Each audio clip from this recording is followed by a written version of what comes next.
From Content 360, this is the state of client acquisition.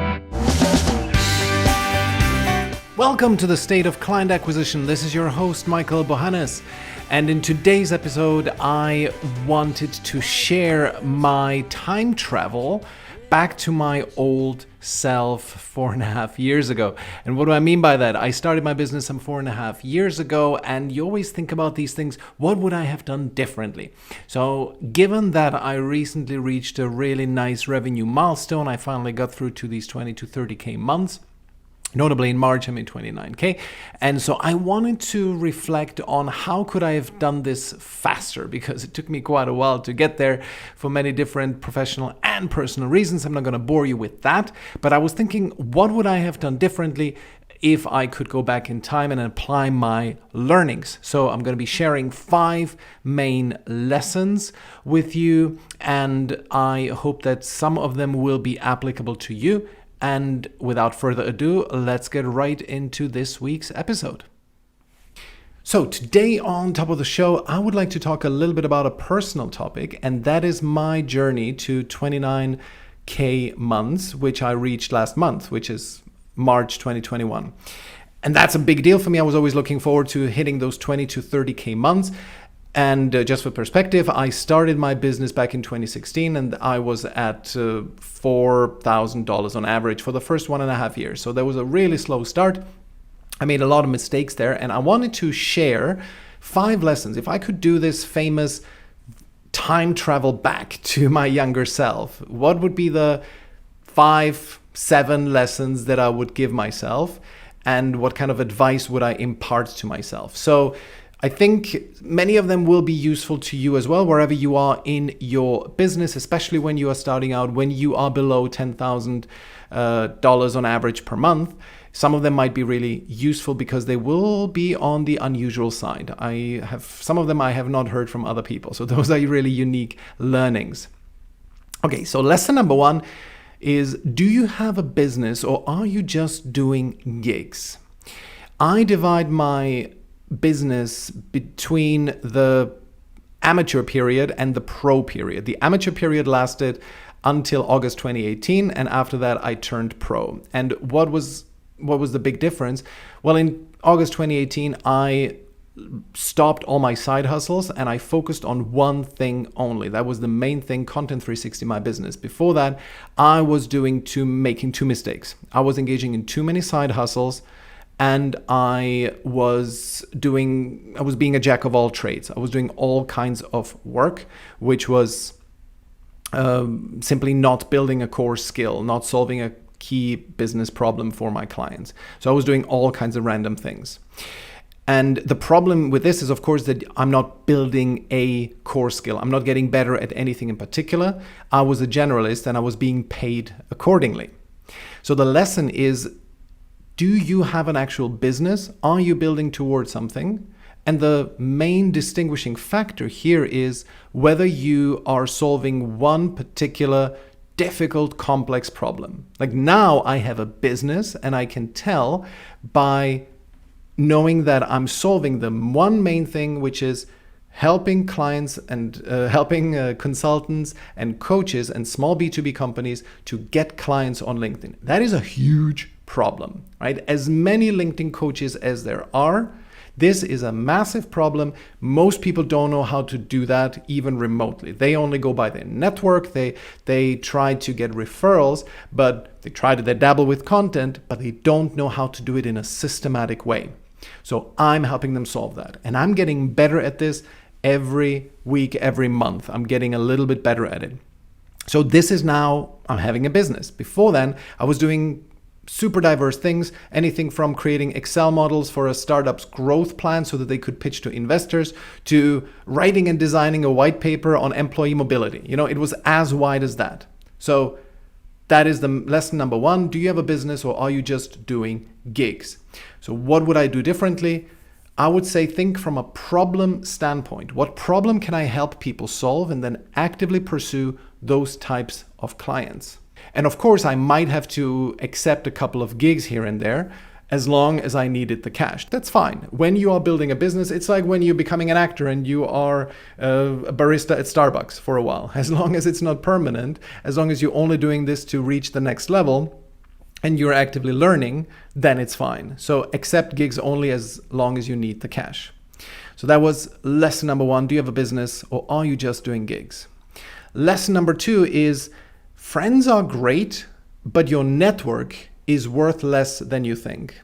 I recently ran the numbers on my revenue from those first 2 years where I was making very little. I was doing all kinds of side hustles and I was mainly getting work via my network and my friends. And the most interesting statistic that I found was that 80% of my then revenue came from my friends and 20% from my wider network, people who happen to know me, who reached out to me because they know what I'm doing. And that was really interesting. It's the Pareto principle, right? The 80-20 rule. 80% of my revenue came from a handful of close friends and the rest was peanuts. Because I had always thought that having a strong network and being chummy with a lot of people and being known by many people will guarantee me business for a long time. And I believe that is a fallacy. Now, with the power of hindsight, yes, having close friends is great. And they will really help you if they are in decision-making positions. So because I had been at London Business School, because I had worked at Google, and I was quite ensconced in the London startup community, many of my friends were CEOs, senior people in companies who could hand business my way. So from that point of view, it's great. And yes, in that case, it's really you are the average of the 5 people you spend the most time with, because my closest, I just looked at this, all of my closest 4 or 5 friends in London through work my way. And it's not because they just kind of in some way wanted to do me a favor. It was just that they knew that I'm good. They knew what I can do. And so whenever something came up, I was one of the first people for them to think about. So that was lesson number 2. Friends are great, but your network is worth less than you think. And so what would I specifically do differently? If you find yourself in this position where you are starting out and you're leveraging your network, I really would strongly recommend you that you go into the wild market out there. And that's going to be one of my later lessons, is that people are going to buy from you even if they don't know you, as long as you address a real problem that they have. They don't need to know you. It's really interesting. So what would I do differently now in the context of the network? Yes, leverage the network by all means. So what I would do is I would make a list of my 50 closest friends and acquaintances who are in some kind of an influential position. They run a business or are senior in a corporate position. I would write them a concise email of what I do. And crucially, I would then add 3 personalized bullet points on how my new work could help them, specifically to them. I would really think about it. I would spend 20, maybe even 30 minutes per email to think. And that would probably take me a whole week. It's good to cultivate those relationships, especially in a personalized way. So that's the kind of the inner circle of 50 people. And then to everyone else that I know, and that could be, as many as 1,000 people, it will probably be worth to collect their email addresses, to do it all as a mailing or just drip it out. To everyone else, I would send a well-crafted email informing them what I do and replacing the 3 customized bullet points with 3 ideal case scenarios where I can help someone, just so that they know if somebody has that kind of problem, then reach out to Michael. And probably in total, I would spend 2-3 weeks on this. And after that, the network is done. I'm not going to be, unless of course somebody crosses my path, of course, I would always try to kind of leverage that relationship, but then I would not expect anything further from my network. Last point on the network point, a lot of additional leverage from your network will come via your content. If you focus on publishing quality content consistently, that's going to activate your old network in a nice passive way where you don't need to do anything extra. So, in summary, this whole topic of the network is really focus on your friends, write them a couple of customized emails, tell them what you do, The rest of the network deserves a mass email, and then create consistent content on the relevant social networks where your audience can be found. Okay, lesson number 3 is focus on getting market validation quickly. One of the pivotal points in my business was in the early days of December 2019, when I signed my first 2 coaching clients on 2 consecutive days. One came via content and the other one via cold outbound, but they were completely cold. They didn't know me. There was no network connection and so on. One was an ex-Googler, so I was able to reference that in my message to him. And both of them, they didn't know me. They paid after a 1-hour call. And they signed up to a coaching program that I hadn't even built at the time. This was properly mind-blowing to me. 2 strangers who run a business and they pay me on the call after talking to me for 1 hour. So this just gives you the kind of the look of what is possible. And these 2 strangers made me more money in 2 days than probably 99% of my London network that I had cultivated over the last 12 years combined. Crazy numbers there. And the reason why this is so is because I had found product market fit. I had a recipe to help these 2 guys to get clients on LinkedIn, to leverage the platform optimally, and to teach them how to do it themselves, and to also leverage their team how to do it. And with this, I had found the way in. So you really don't need a strong network. It helps, of course, but you don't need a strong network to sell something that the market needs. So what would I do differently if I could go back in time? I would really focus on finding that formula that will get strangers to pay you. And the best way to do it is to get relevant people on the phone and run them through a structured process where you ask them about their problem. And if they indicate that indeed the problem is there and they would be willing to invest, make them an offer. It's really as simple as that. So specifically what I would do differently if I could go back in time, I would start 50 plus conversations on LinkedIn or Facebook with people who seem to be the right target audience, and I would get them on the phone and ask them questions about their pain points that I can help them solve. And if they have them, make them an offer to solve them. And adjusting my offering based on the feedback that I got was, especially now, really mission critical. So I had a couple of calls before that. They didn't go anywhere. I adjusted my approach. Boom. Product market fit. People paid on the call. So that was lesson number 3. Get market validation really quickly. And that piggybacks, and this is not a huge lesson, but it's just like, oh my God, could I have been that silly?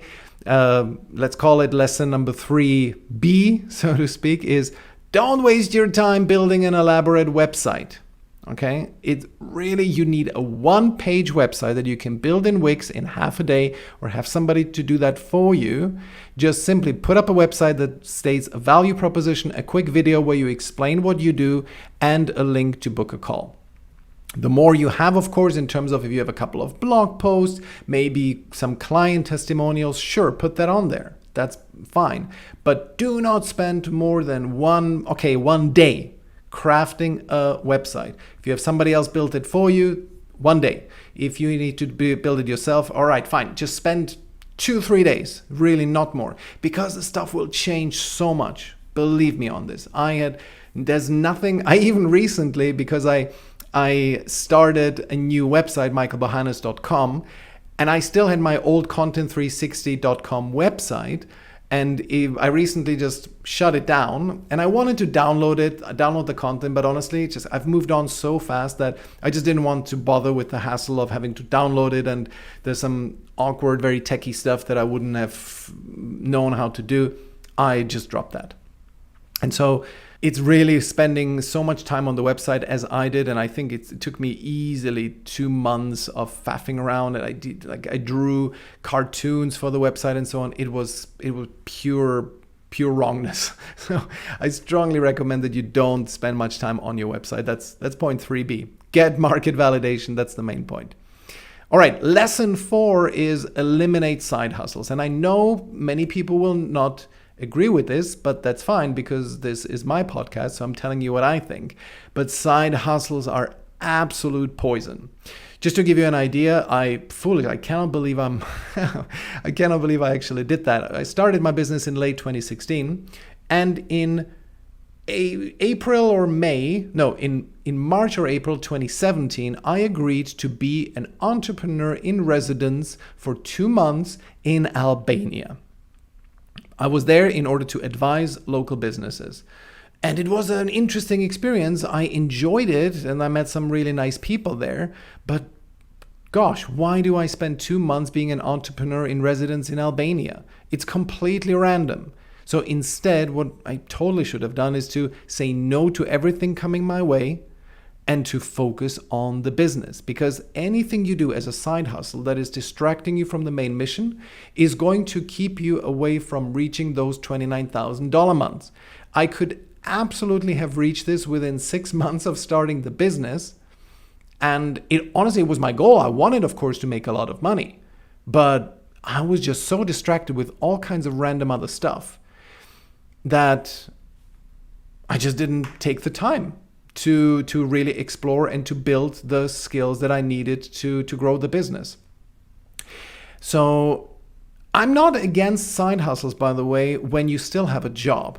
That is really a good idea to validate an idea that you have for a business, to get some initial traction, to get a little bit of proof. That's fine, especially when you have larger financial responsibilities like you have a family. Of course, do a side hustle next to a job. But as you are starting out a business, splitting your attention into different things, and Albania was only one part. I also started working with a guy who was doing some stuff in crypto. Yes, indeed, I spent 5 hours a week doing some kind of random crypto stuff that never got me anything, and I barely learned anything about it because it's such an obscure industry.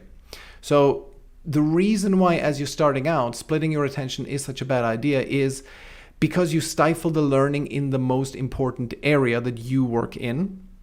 Second, there's a huge opportunity cost because focus breeds compound interest. If you focus on one thing and exclusively, you accelerate at an ever increasing rate. I'm seeing this now. I'm getting always better, and suddenly opportunities come my way. I'm closing deals left, right, and center. And that is because I'm really focused now on what I'm doing. Then third, the reason why splitting your attention is a bad idea is that you signal to, and that is so key, it's such a key mindset lesson. You signal to your mind that you're not fully bought in. It's like you are not committing to a partner. You are just cruising and dabbling in all kinds of different things. And by not signaling to your mind that you're committed, you are unable to make this into a flourishing relationship with you and the business. So the mindset component is probably the strongest of them all. And finally, you also, by doing side hustles and doing all kinds of things, you also signal to the world that being a jack of all trades is your thing, and you will get paid accordingly. Or you always will get this skeptical look when you are applying for some kind of gig and you don't really have a strong track record in this area. You just have generally, you're a smart person, you come across well, but you don't really have expertise in that. So not a good idea to do any side hustle. And if what I'm telling you does not convince you, just think of all the people who diversify their income streams when they're starting out a business. How many do you know who are broke? And how many really are bona fide millionaires? And now think about all the people who you know. Could be anyone you know, but also, semi-celebrities. How many of them advocate focus? And out of those who advocate focus, how many of them are broke? And how many are millionaires? I bet you, I don't have any data, I haven't done a research on it, but I keep hearing from very successful people, focus. It really is true. And finally, there's a good reason for saying the man who chases 2 rabbits catches none. It is absolutely true. And a business is like a romantic relationship. It's disrespectful and immature if you don't go exclusive. So that is lesson number 4, eliminate side hustles. And what I would do differently is simple. Just drop everything else that I was doing and focus on that one thing. And final lesson number 5 is design the business in a way that opens it for later scalability. That's a thing I more or less did right, although I, of course, was the jack of all trades. I was doing too many different things, but because of this generalism that I was engaged in, I could have done it a lot faster if I had focused more, but in principle, it was right. I was focusing on content marketing. So when I started, I was selling one core skill, and that was writing. I'm decently good at it, but the problem with writing is there's a cap on earnings. Even the top 1% of content writers out there rarely make more than $100 an hour.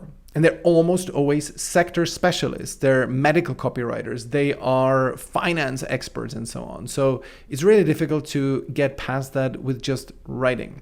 But because I framed my business as content marketing, writing was only the entry wedge. I knew that as I was gaining experience, I would soon work my way up the value chain to also run projects.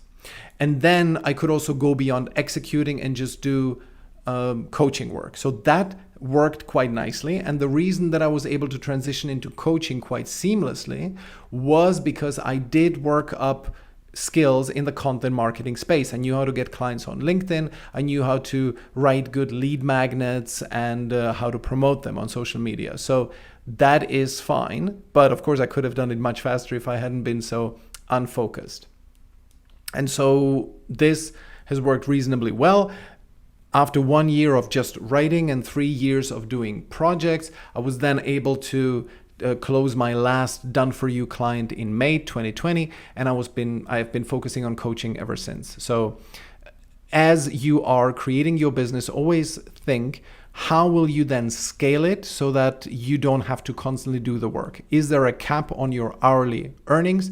If you purely base your business on, let's say, copywriting or any other kind of skill like that, even coding, even design, there needs to be an element that you can scale this. Yes, you can scale it by creating an agency around it, but that's hard, to just have a design agency. Yeah, that's great as a business, but it's so much better, so much more scalable, and so much more profitable to have a scalable course and group coaching program. So that would be my last lesson, and one of the 5 that I actually did right. Peter, how are you doing today, wherever you are? Where are you? I'm based in the States, so about lunchtime right now. Cool, about lunchtime. Awesome. Good stuff. Well, Peter, you approached me on LinkedIn. You asked a question as far as pitch slapping is concerned, and I wanted to cover that question first because I really liked it.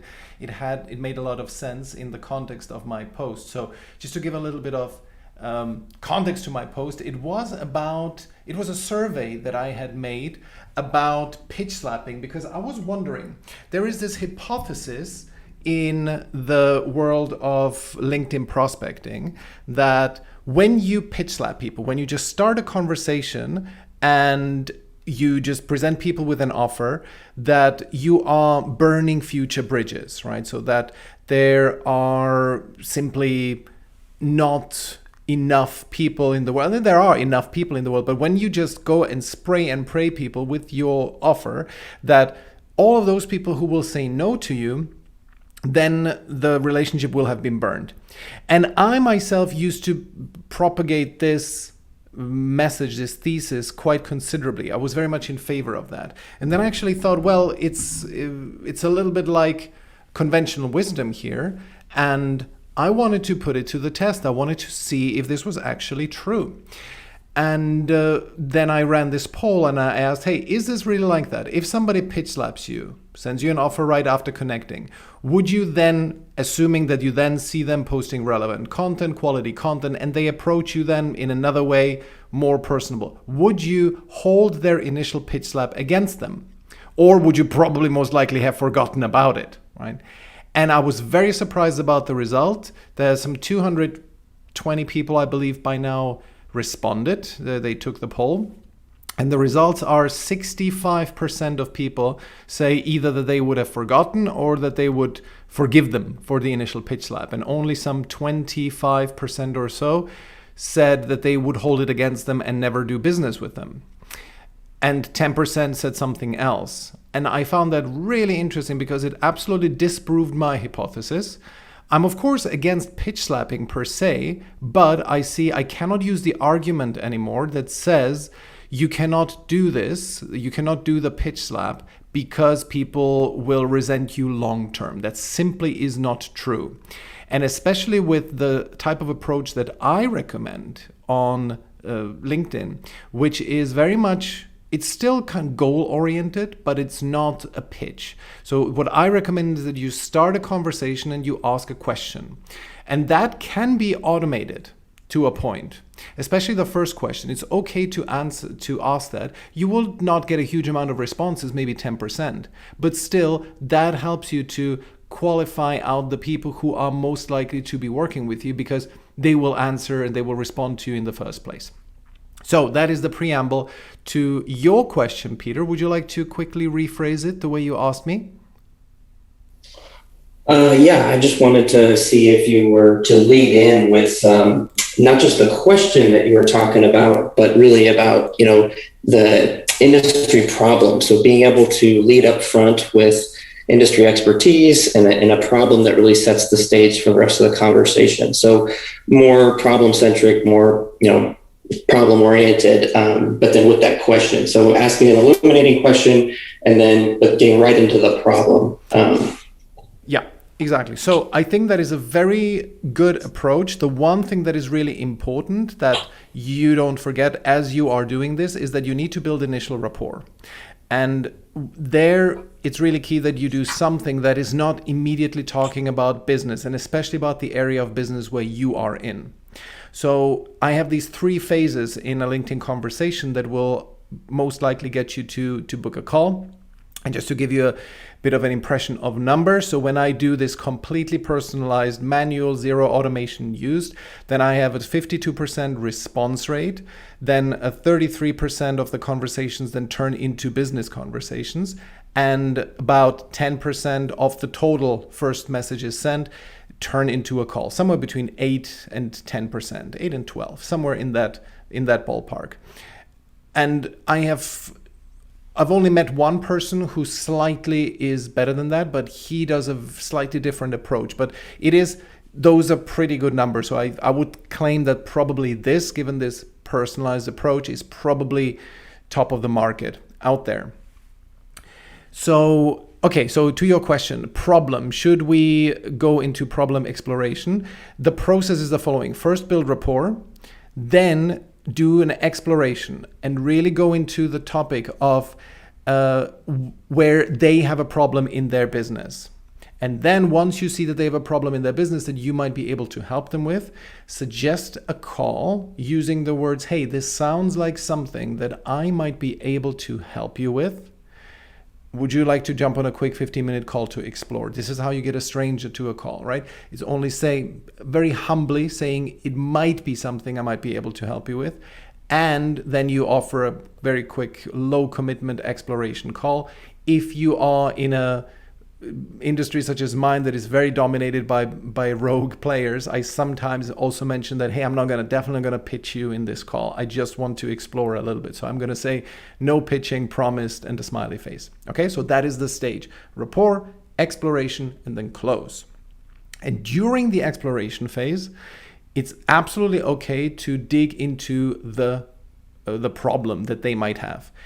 And final word on this is that when you say problem, Peter, I hope you meant that like problem that they may experience. So for example, in my space, what I do is I help people to find clients on LinkedIn.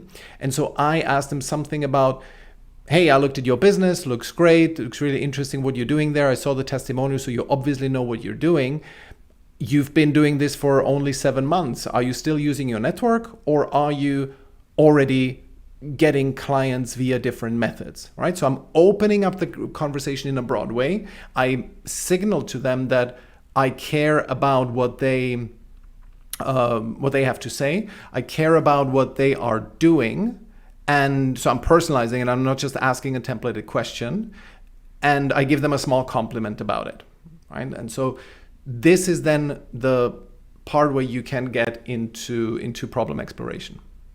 So what I definitely recommend against, and I see many people doing this, especially some of my clients who come in and kind of want to wax lyrical about their industry. So, hey, so what do you think? Does the interest rate change impact the global housing market and especially London residential real estate? That is like, ugh, who are you? Why should I even talk to you about this?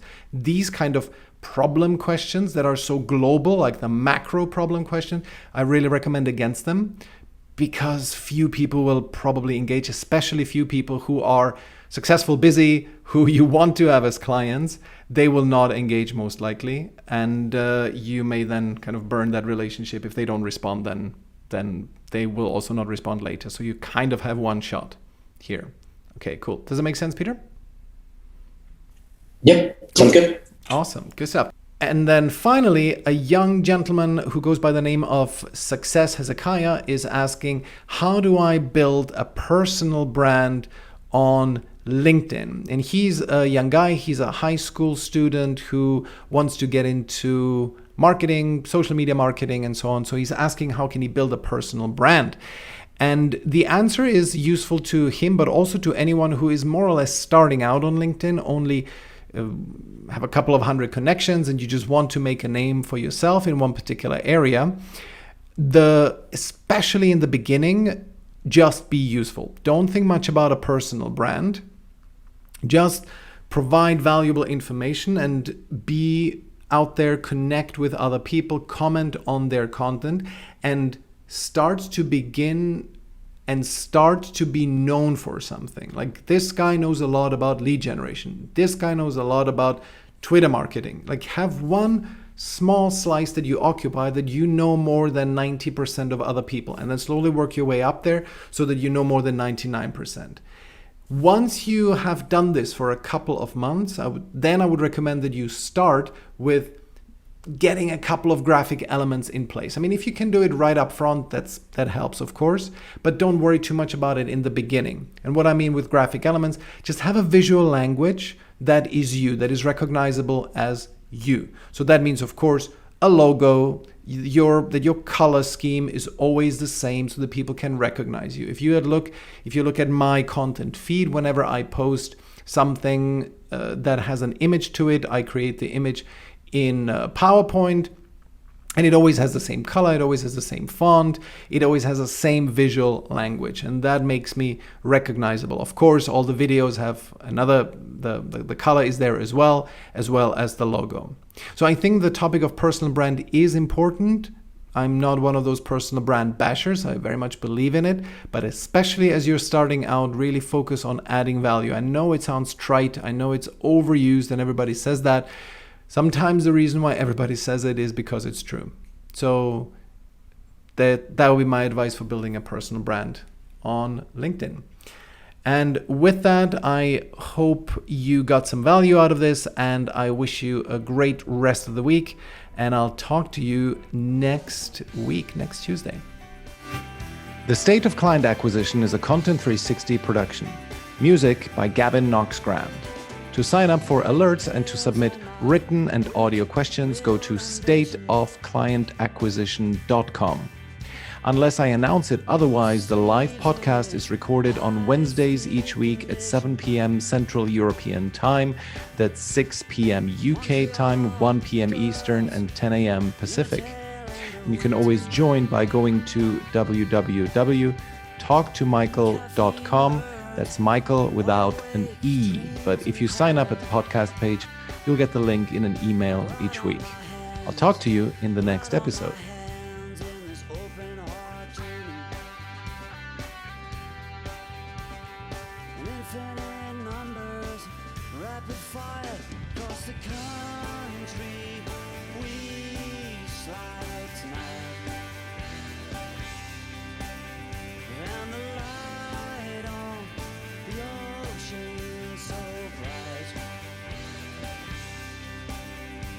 My eyes closed, we slide.